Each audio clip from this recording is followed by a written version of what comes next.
11 of the past 12 games have been Vancouver Canucks losses, and this was ugly.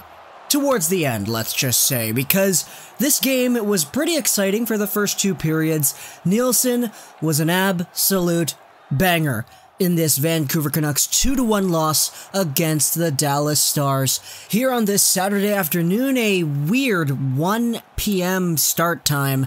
It was like NHL Gamers Day or whatever, something like that at the arena, which probably prompted the Canucks to starting the game early, but nevertheless, the Vancouver Canucks dropped the decision 2-1. Now, let's talk about that one, then we can talk a little bit about the other two. Horvat gets himself another goal, this time assisted by Antoine Roussel, who just came out of the penalty box. This one was a drive, a rush down the wing by Roussel, who chips it, tosses it out in front, and Horvat is able to lift the puck, and as it's flying through the air, it settles down, and while it's like 6 inches off the ice, Horvat just casually lifts it up and over the pad. It's in the net, 1-0 Vancouver. Now, that was the only goal the Canucks scored, but it's interesting because they had a few penalties in this game, or excuse me, power plays, and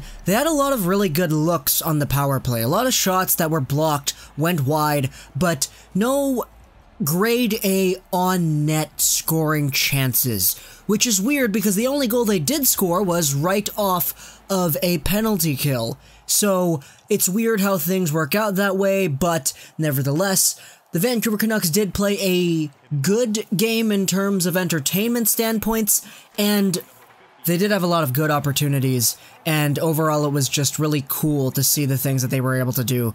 But Anders Nilsson was the biggest story of this one, probably the best player for the Canucks on the ice by far, because he was just so poised, so relaxed, calm, and he made so many important saves when he needed to. Now, at the very end of the game, that's when things kinda went sour. The first goal by the Dallas Stars was a Jamie Benn goal, a tap-in where Benn, without the puck, cuts around the net, and then the puck is right there in the crease, and he just like taps it in. This one was kind of controversial because the puck was loose for a reason and Nielsen was down. It kind of got interfered with a little bit by Tyler Seguin. You could argue whether or not the interference was enough to cause Nielsen to be out of position and to not be able to set up. But overall, this was a goal where Nielsen wasn't really at fault. Some of the Vancouver Canucks on the ice could have done a better job at clearing it, and he was down and out, so he had no chance to save that one.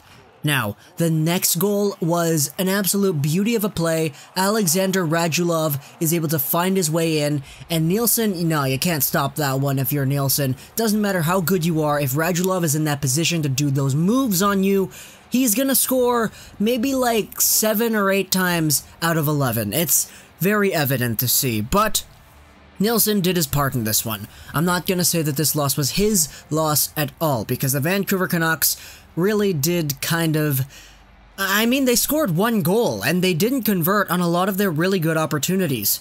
They had a lot of chances, but they went off of the post, and they went wide, or they hit bodies in front.